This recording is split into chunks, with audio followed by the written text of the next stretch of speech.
जब हम different different countries के लॉज को कंपेयर करते हैं और जानते हैं कि कहाँ पर क्या सिस्टम चल रहा है और कहाँ से हमने क्या सिस्टम लिया है, इंडिया ने क्या सिस्टम अडॉप्ट किया है और कौन सा सिस्टम है जो कहाँ पर सबसे पहले आया था, तो जब हम इस तरह की स्टडी करते हैं तो उसको कंपैरेटिव लॉ कहते हैं। और ये जो है हमें यूजीसी नेट लॉ के पेपर 2 का जो एग्जाम है उसकी लास्ट यूनिट में है जो दिया गया है, जो कि हमें यूजीसी नेट लॉ के एग्जाम को क्रैक करने के लिए एक छोटा सा पोर्शन है वो हमें स्टडी करना होता है। तो आज हम उस छोटे से पोर्शन में से कितने क्वेश्चन हैं वो आते हैं यूजीसी नेट लॉ में वो भी जानेंगे और कुछ क्वेश्चंस को हम डीपली है वो एनालाइज भी करेंगे, जिससे कि हमारा उन क्वेश्चन के साथ साथ में कुछ एक्स्ट्रा मैटर है वो भी क्लियर होगा। तो hi guys, how are you all, welcome to the learn notes for you. जैसा कि आप सभी को पता है हम UGC NET law previous year जितने भी क्वेश्चंस आए हुए हैं 2018 से लेकर के आज तक करंटली उनको डिस्कस कर रहे हैं।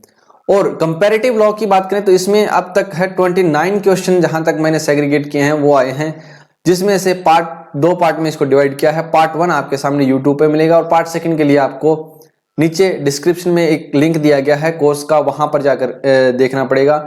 और साथ में वहां पर आप ये जो टेस्ट सीरीज है उसको एज इट इज जैसे कि यूजीसी नेट लॉ का एग्जाम होता है वैसे ही वहां पे अटेम्प्ट करके देख सकते हो, जिससे कि आपको ये पता चलेगा कि पार्टिकुलर एक क्वेश्चन पे आपको कितना टाइम लगता है और एक एग्जाम को अटेम्प्ट करने में कितना टाइम लगता है। तो उसके लिए आप हमारा ऐप भी डाउनलोड कर सकते हैं लर्न नोट्स फॉर यू, और जो वेबसाइट है उस पर जाकर के भी चेकआउट कर सकते हैं, या फिर आप नीचे डिस्क्रिप्शन में जो लिंक दिए गए हैं उनके थ्रू भी डायरेक्टली चीजों को एक्सप्लोर कर सकते हैं। तो चलिए आज की इस वीडियो को बिना किसी देरी के शुरू करते हैं। आज की इस वीडियो का पहला क्वेश्चन क्या कहता है कि इनमें से कौन सी कंट्री है जहां पर उनके सुप्रीम कोर्ट ने जो डिक्लेयर किया है क्या कि जो इंडिपेंडेंट ऑफ जुडिशरी है वो एक पार्ट है, basic feature of the constitution. ये कौन कौन सी कंट्री में है जो सुप्रीम कोर्ट के द्वारा डिसाइड किया गया है, डिक्लेयर किया गया है, वो कौन कौन सी कंट्री है? वो है इंडिया, यानी कि ऑप्शन नंबर 3 इंडिया में। यहाँ पे डिफरेंट केसेस हुए हैं जिनमें बताया है इंडिपेंडेंस ऑफ जुडिशरी है वो basic structure of the constitution उसका एक पार्ट है। कुछ केसेस की हम बात करें तो वो है Keshavananda Bharati versus Union of India 1973 का केस है। उसके अलावा एसपी गुप्ता फर्स्ट जजेस केस 1981 का है। देन उसके बाद में सेकंड जजेस केस की बात करें 1993 का, तो उसमें भी इसका जो है डिस्कशन किया गया है। तो ये कुछ मेनली केसेस है, इसके अलावा भी और बहुत सारे केसेस होंगे। इन केसेस में कहा गया है कि जो independence of judiciary is a part of basic structure of the constitution, जो कि अमेंड नहीं किया जा सकता अंडर आर्टिकल 368। तो आई होप कि आपको ये जो है क्वेश्चन समझ में आ गया होगा कि जो इंडिपेंडेंस ऑफ जुडिशरी है वो किस तरीके से बेसिक स्ट्रक्चर का एक पार्ट है कॉन्स्टिट्यूशन के। और इसके अलावा अगर हम बात करें अदर कंट्री की, कनाडा, यूएसए और स्विट्जरलैंड की, तो वहां पर ऐसी कोई डिक्लेरेशन है सुप्रीम कोर्ट के द्वारा नहीं दी गई है। तो ऑप्शन नंबर 3 इसका क्या होगा, राइट होगा। चलिए नेक्स्ट क्वेश्चन देखते हैं, क्वेश्चन नंबर 2। क्वेश्चन नंबर 2 क्या कहता है कि जो institution of ombudsman was first developed in, जो ओम्बुड्समैन का जो सिस्टम है वो सबसे पहले कौन सी कंट्री के अंदर है डेवलप किया गया था, वो हमें बताना है। तो अगर हम बात करें तो ओम्बुड्समैन की सबसे पहले शुरुआत हुई थी स्वीडन में, और वो कब हुई थी 1809 में। और ये किस पर्पज के लिए बनाया गया था? ये बनाया गया था जो गवर्नमेंट ऑफिशियल होते हैं उनके अगेंस्ट जो कंप्लेंट आती है उनको इन्वेस्टिगेट करने के लिए। इसलिए है जो इस ओम्बुड्समैन एक वॉच डॉग की तरह से ये वर्क करता है, उस इंस्टीट्यूशन को यहाँ पे गठित किया गया था। उसके बाद में अगर हम थोड़ी सी चीजों को और एक्सप्लोर करें तो हम जानेंगे कि इसके बाद में सबसे पहले जैसे आया था स्वीडन में। अगर हम इसके बाद में बात करें तो ये है जो 1919 में है जो ये आया था फिनलैंड में सबसे पहले। फिनलैंड में किसके बाद में है ये? स्वीडन के बाद में। देन उसके बाद में ये 1955 में है डेनमार्क के द्वारा ये जो अडॉप्ट किया गया था, ठीक। देन उसके बाद में यूके में आया है 1967 में through the parliamentary commissioner act के थ्रू, यूके में है 1976। और अगर इंडिया की बात करें तो यह आया है 2013 में, किसके थ्रू? यह आया है लोकपाल एंड लोकायुक्त एक्ट के through. I hope it is clear. France की अगर कहें कि वहां पे ओम्बुड्समैन है या नहीं है, तो यहाँ फ्रांस में जो ओम्बुड्समैन का सिस्टम नहीं है, वहां पे एक अलग ही एडमिनिस्ट्रेटिव रेड्रेसल मैकेनिज्म है, तो फ्रांस में ये नहीं है। बाकी के कंट्रीज में ये कब आया है, किस एक्ट के थ्रू आया है, वो आपके सामने मेंशन है, इसको याद कर लीजिए ताकि आपको ये अदर क्वेश्चंस के लिए भी हेल्पफुल रहे। चलिए नेक्स्ट क्वेश्चन देखते हैं, क्वेश्चन नंबर 3। क्वेश्चन नंबर 3 क्या कहता है क्वेश्चन नंबर 3 कहता है कि जो लोकपाल एंड लोकायुक्त एक्ट 2013 का है वो कब इनफोर्स में आया था? क्या वो मार्च में, फरवरी में, जनवरी या अगस्त में 2013 में आया था? तो अगर हम बात करें यहाँ पे तो ये जो चारों ऑप्शन दिए गए हैं ये चारों के चारों ऑप्शन ही रॉन्ग है। इसीलिए ये जो क्वेश्चन है वो 2021 में आया था तो वो एनटीए के द्वारा ड्रॉप कर दिया गया था। एक्चुअल में जो इसका एग्जैक्ट आंसर है वो क्या है? वो है 16 जैन 2014, यानी कि 16 जनवरी को ये एनफोर्स में आया था। और इसको असेंट मिलने की बात करें तो वो 1 जनवरी को 2014 में इसको प्रेसिडेंट की असेंट वो मिली थी। और ये दिसंबर 2013 में है जो पास हुआ था पार्लियामेंट के द्वारा। आई होप कि आपको ये क्लियर है। इसकी जो इन्फोर्समेंट डेट, एसेंट डेट और ये कब जो पास हुआ था दिसंबर 2013 में, ये तीनों चीजें हैं वो आप याद कर लीजिए। देन उसके बाद में है हमारे पास में क्वेश्चन नंबर 4। क्वेश्चन नंबर 4 क्या कहता है कि कौन सी आर्टिकल है वो रिलेटेड है to the amendment of the US constitution. जैसा कि हम कंपैरेटिव लॉ की बात कर रहे हैं तो यहाँ पे हमें यूएस कॉन्स्टिट्यूशन में अमेंडमेंट के रिगार्डिंग क्या प्रोविजन है, कौन से आर्टिकल में दिए गए हैं वो भी हमें पता होना चाहिए। तो इसके लिए जो आर्टिकल है वो आर्टिकल 5 है। आर्टिकल 5 में अमेंडमेंट के रिगार्डिंग है वो प्रोविजन दिए गए हैं। इसके अलावा जो हमारे पास 3 आर्टिकल और बचे हैं उनको भी देख लेते हैं। आर्टिकल 3 की अगर हम बात करें तो उसमें दी गई है जुडिशरी। आर्टिकल 4 की बात करें तो उसमें दिया गया है स्टेट रिलेशंस। एंड आर्टिकल 6 की बात करें तो उसमें दी गई है सुप्रीमेसी क्लॉजेज। वहीं पर अगर अमेंडमेंट में कुछ एक्स्ट्रा चीज जानने की हम जाने तो वो क्या क्या चीजें हैं वो मैं आपको बता देता हूं। फर्स्ट, जब हम प्रपोजल की बात करते हैं तो वहां पर 2/3 मेजोरिटी है in the both the house of the Congress और constitutional convention called by the 2/3 of the state. ये है प्रपोजल के लिए। वहीं पर रेटिफिकेशन की बात करें तो वो क्या है? 3/4। 2/3 है प्रपोजल के लिए और 3/4 है वो क्या है? रेटिफिकेशन के लिए। रेटिफिकेशन के लिए ये दोनों की दोनों जो डाटा है उनको याद करना। एक है प्रपोजल के लिए, एक है रेटिफिकेशन के लिए। रेटिफिकेशन में क्या है? 3/4 of the state legislature and state conventions. I hope it is clear. ये क्वेश्चन एक बार और आएगा आगे, तब आप इसको दोबारा से रिपीट कर लेना। अब आता है next question, question number 5। Question number 5 क्या कहता है कि इनमें से कौन सी स्टेटमेंट है वो करेक्ट है। हमें करेक्ट स्टेटमेंट है वो चूज करनी है। हमारे पास 4 स्टेटमेंट दी गई हैं और ये स्टेटमेंट की अगर हम बात करें तो ये किसके रिगार्डिंग है? ये है फेडरेशन के रिगार्डिंग। फेडरेशन से रिलेटेड स्टेटमेंट है। स्टेटमेंट ए क्या कहती है कि in the Canada the federation was not a voluntary union but was imposed by an act. तो क्या ये स्टेटमेंट करेक्ट है? Yes, this statement is correct. यहां पे है जो कौन सा एक्ट है जिसके द्वारा ये इंपोज की गई है वो है ब्रिटिश नॉर्थ अमेरिका एक्ट 1867। इस एक्ट के द्वारा यहां पे जो फेडरेशन इंपोज किया गया था। I hope it is clear. Next statement क्या है? इंडिया के अंदर जो act of 1935 created autonomous in unit and form them into A federation. तो क्या ये स्टेटमेंट करेक्ट है? Yes, this statement is also correct. The act कौन सा था? The government of India act 1935 है। उसके थ्रू जो ये फेडरलिज्म है वो इंट्रोड्यूस किया गया था, न कि ये वॉलेंट्री, जो कि ब्रिटिश पीरियड के टाइम पे हुआ था।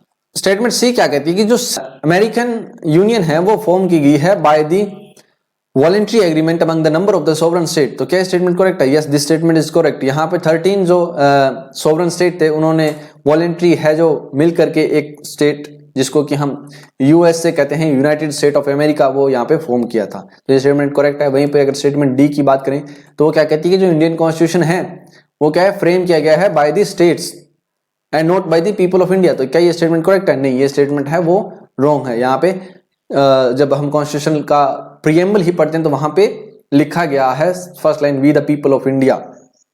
ठीक है, तो यहाँ पे पीपल ऑफ इंडिया इसमें आएगा, जिसको कि कह सकते हैं कॉन्स्टिट्यूशनल असेंबली, जो कि रिप्रेजेंटेटिव्स थी ऑफ पीपल, यानी पीपल्स रिप्रेजेंटेटिव के द्वारा ये जो कॉन्स्टिट्यूशन है वो फॉर्म किया गया था। I hope it is clear. तो इसमें कौन कौन सी करेक्ट है? ए, बी और सी वो है यहाँ पे ऑप्शन नंबर 1 में। तो इसका ऑप्शन नंबर 1 है वो राइट हो जाएगा। नेक्स्ट आता है क्वेश्चन नंबर 6। क्वेश्चन नंबर 6 वही जो अभी अभी हमने डिस्कस किया था। Amendment in the American constitution में बी प्रपोज्ड बाय, यहाँ पे बात की जा रही है प्रपोज की। इस वर्ड को याद रखना, एक रेटिफिकेशन एक प्रपोज, दो वर्ड आते हैं। इसमें क्या कहा है कि जो कांग्रेस स्टेटमेंट, इसमें क्या कहा है, स्टेटमेंट एक क्या कहती है, ये कांग्रेस है with a 2/3 majority in the both the house of representative and the senate, 2/3 majority. ठीक, एक तो ये हो गई। सेकंड स्टेटमेंट क्या कहती है, Congress with 3/4 majority in both the house of representative and the senate, ये हो गई। तो आपको जैसे लास्ट क्वेश्चन में बताया गया था 3/4 किसके रिगार्डिंग थी, रेटिफिकेशन के रिगार्डिंग। तो ये स्टेटमेंट क्या है, रॉन्ग है, ये स्टेटमेंट ओके है, राइट है, ए। फिर उसके बाद में आता है C, constitutional convention called by the 2/3 of the state legislation. 2/3 की बात हो रही है तो सिंपल सी बात है, प्रपोज के रिगार्डिंग है, तो ये भी करेक्ट है। Constitutional convention called by the 3/4, तो ये क्या होगी, रॉन्ग होगी। 3/4 वाली किसके लिए, रेटिफिकेशन के लिए। तो ऑप्शन इसमें कौन से राइट है, ए और सी। तो ये दिए गए हैं एक में, तो ऑप्शन नंबर 1 इसका क्या होगा, राइट होगा। I hope it is clear. और ये कहां दिया गया है, आर्टिकल 5 में, इसके लिए आर्टिकल 5 है। ये दो तरीके बताए गए हैं। Next question, question number 7। Question number 7 में हमें दो लिस्ट दी गई हैं, उनके आर्टिकल और उनके प्रोविजन क्या दिए गए हैं, उनको मैच करना है। दो चैप्टर भी दिए गए हैं। तो सबसे पहले हमारे पास आर्टिकल 5, जो कि अभी अभी हमने लास्ट क्वेश्चन में ही डिस्कस की है। आर्टिकल 5 रिलेट करती है अमेंडमेंट ऑफ द कॉन्स्टिट्यूशन। उसमें बताया गया कि किस तरीके से अमेंडमेंट है, प्रपोज किया जाता है और रेटिफाई किया जाता है। तो ये है अमेंडमेंट से रिलेटेड। देन उसके बाद में है जो आर्टिकल 3, वो किससे रिलेटेड है, वो जुडिशरी से रिलेटेड है। तो ये क्या है, judicial powers in the American supreme court, उससे रिलेटेड है। उसके बाद में अगर हम चैप्टर 5 की बात करें तो उसमें जो प्रोसीजर है वो दिया गया है कांग्रेस से रिलेटेड, यानी कि Congress on the eve of the presidential election. And then chapter 4 की बात करें तो उसमें दिया गया है प्रेसिडेंशियल इलेक्शन। ये है इनके करेक्ट मैच, जिनको कि आप ऑप्शन में मैच कर लीजिए, जो कि है ऑप्शन नंबर 3 इसका राइट आंसर हो जाएगा। 2021 नवंबर में ये क्वेश्चन आया हुआ है। Next question, question number 8। Question number 8 क्या कहता है, ये जो ट्रेंड है toward the codification of British constitution in the whole और in part is a movement during the past decade from the eminent quarters. तो इन सभी एक्ट को जैसे जैसे ये फॉर्म हुए जिस जिस ईयर में, उनके अकॉर्डिंगली एक क्रोनोलॉजिकल ऑर्डर में है सेट करना है। तो अभी इसको क्रोनोलॉजिकल ऑर्डर में सेट करने के लिए हमें पहले इनके ईयर पता होना चाहिए। तो चलिए इनके ईयर देखते हैं। सबसे पहले आता है नदर्न आयरलैंड एक्ट, जो कि है 1998 का। देन उसके बाद में आता है रेफरेंडम एक्ट है वो है 2000 का। देन आता है स्कॉटलैंड एक्ट, वो है 2016 का। And then European Communities Act है वो है 1972 का। तो जब हम इसके क्रोनोलॉजिकल ऑर्डर की बात करेंगे तो वो होगा D, A, B and C. D, A, B, C third option में दिया गया है, जो कि क्या होगा, राइट होगा। तो इनके ईयर है वो याद कर लीजिए। ये क्वेश्चन 2021 नवंबर में आया था। Next question number 9। Question number 9 क्या कहता है कि इनमें से कौन सी कंट्री है वो does not provide any written constitution guarantee of the fundamental freedom. Fundamental freedom की जो गारंटी है रिटन में, कौन सी कंट्री है वो प्रोवाइड नहीं करती। इंडिया में दिया गया है, कहां दिया गया है, part 3 of the constitution. USA की बात करें तो उसमें भी दिया गया है बिल ऑफ राइट्स। अब इनमें से बचा कौन सा, यूके में है, जो कहीं पर भी नहीं दिया गया रिटन में, क्योंकि यूके के पास में है अनकोडिफाइड कॉन्स्टिट्यूशन, जहां पर कोई भी ऐसा डॉक्यूमेंट नहीं है जो कि यहाँ पे फंडामेंटल राइट्स को या जो फ्रीडम्स हैं उनको रिटन में गारंटी करें। तो I hope it is clear. इसका ऑप्शन नंबर 1 है वो राइट हो जाएगा। Next question number 10। Question number 10 क्या कहता है कि इनमें से कौन सी है जो पार्लियामेंट्री सिस्टम को, कौन सी कंट्री है जो पार्लियामेंट्री सिस्टम को फॉलो करती है गवर्नमेंट के। तो इनमें से कौन सी कंट्री में पार्लियामेंट्री सिस्टम है, इंडिया में है, यस है। क्या ऑस्ट्रेलिया में है, यस है। फोर्थ क्या यूके में है, हाँ है यूके में, लेकिन यूएसए में नहीं है। तो इसका ऑप्शन नंबर 3 है वो क्या हो जाएगा, राइट हो जाएगा। यूएसए में कौन सा सिस्टम है, यूएसए में है प्रेसिडेंशियल सिस्टम। तो इस ऑप्शन में यूएसए साथ आने की वजह से ये ऑप्शन गलत हो गया। अगर ये यहाँ पे होता तो ये राइट हो जाता। 2023 में ये क्वेश्चन आया हुआ है। Next question, question number 11। Question number 11 क्या कहता है कि इनमें से कौन सी कंट्री में जो अपॉइंटमेंट है ऑफ जजेस are made through the parliament. Parliament के थ्रू कौन से हैं जो कंट्री में जजेस की अपॉइंटमेंट वो की जाती हैं, वो की जाती है यूएसए के अंदर। यहाँ पे यूएसए में जो फेडरल जजेस इंक्लूडिंग सुप्रीम कोर्ट्स हैं वो नॉमिनेटेड बाय दी पार्लियामेंट होते हैं और कंफर्म्ड बाय द सीनेट होते हैं। और यूके की अगर हम बात करें तो उसमें है जुडिशियल अपॉइंटमेंट कमीशन है, उसके थ्रू अपॉइंटमेंट होती है। इंडिया में कोलेजियम सिस्टम है, तो इसका ऑप्शन नंबर कौन सा होगा? सेकंड हो जाएगा राइट। 2023 दिसंबर में ये क्वेश्चन आया हुआ है। नेक्स्ट आता है क्वेश्चन नंबर 12। क्वेश्चन नंबर 12 क्या कहता है कि constitution of which country expressly state that the constitution shall be the supreme law of the land. कौन सी कंट्री का कॉन्स्टिट्यूशन ऐसा है जो कि उसके अंदर एक्सप्रेसली मेंशन कर रहा है कि ये जो कॉन्स्टिट्यूशन है सुप्रीम लॉ होगा ऑफ द लैंड? तो ये सिर्फ हमें देखने को मिलता है एक तो यूएसए यानी कि आर्टिकल इसकी जो है 6 में, एंड साउथ अमेरिका और इसके जो है सेक्शन 2 में है constitution is the supreme law, और उसमें है constitution shall be the supreme law of the land. India में क्या है? एक्सप्रेसली कहीं पे भी मेंशन नहीं है, बट यहाँ पे जो आर्टिकल 246 है वो यहाँ पे इंप्लीमेंट करती है सुप्रीमेसी को, लेकिन एक्सप्रेसली कहीं पे भी नहीं बताया गया है। यूके का रिटन कॉन्स्टिट्यूशन नहीं है, तो इसका ऑप्शन नंबर ए और बी राइट होगा, तो ऑप्शन नंबर 1 इसका क्या हो जाएगा? राइट हो जाएगा। I hope it is clear. Next question, question number 13। Question number 13 क्या कहता है कि इनमें से कौन सी कंट्री है वो फॉलो नहीं करती scheme of distribution of power. Distribution of power की जो स्कीम है कौन सी कंट्री फॉलो नहीं कर रही? वो है यूके। यूके क्या एक यूनिटी स्टेट है, यहाँ पे किसी भी तरह का डिस्ट्रीब्यूशन पावर नहीं है। इंडिया में यूएसए और कनाडा यहाँ पे फेडरल सिस्टम है जिसमें डिस्ट्रीब्यूशन ऑफ पावर किया गया है among the states and union के बीच में। इंडिया में जैसे यूनियन लिस्ट, स्टेट लिस्ट और कंकरेंट लिस्ट के थ्रू जो है डिस्ट्रीब्यूशन हुआ है पावर्स का between the states and the union. तो इसका ऑप्शन नंबर 3 है वो राइट हो जाएगा। Next question number 14। Question number 14 क्या कहता है कि इनमें से कौन सा है जो एक्सप्रेसली है कंटेन करता है provision regarding the right to bear the arms as a right, यानी कि कहां पर आर्म्स हैं जो एज ए राइट हम बियर कर सकते हैं। तो कौन से कॉन्स्टिट्यूशन कहें या कौन से स्टेट में है जो एक्सप्रेसली मेंशन किया गया है? तो ये हमें सिर्फ और सिर्फ देखने को मिलता है यूएस के अंदर, यानी कि अमेंडमेंट 2 ऑफ द कॉन्स्टिट्यूशन के थ्रू यहाँ पे मेंशन किया गया था कि right to keep and bear the arms, जबकि कॉन्स्टिट्यूशन कनाडा में, इंडिया में, यूके में ऐसा कोई प्रोविजन नहीं है। तो ओनली बी इसका राइट हो जाएगा। तो ऑप्शन नंबर 3 क्या है? राइट आंसर होगा। तो ये थे हमारे आज के PYQs regarding the comparative law जो कि आपने हैं जो अभी इस वीडियो एक्सप्लेनेशन के थ्रू देखे हैं। अगर आप इन सभी को टेस्ट सीरीज के फॉर्म में अटेम्प्ट करना चाहते हैं तो आपके लिए नीचे डिस्क्रिप्शन में लिंक है, ऐप का लिंक है, आप ऐप डाउनलोड कर लीजिए या डायरेक्टली प्ले स्टोर से जाकर के लर्नोट्स फॉर यू ऐप है वो डाउनलोड कर सकते हो, और कोर्सेज का लिंक भी है जहां से आप डायरेक्टली इसको परचेज भी कर सकते हो। बहुत ही नॉमिनल सी फीस है जो कि मेरे हिसाब से कोई ज्यादा फीस नहीं है आपकी इस प्रिपरेशन के लिए।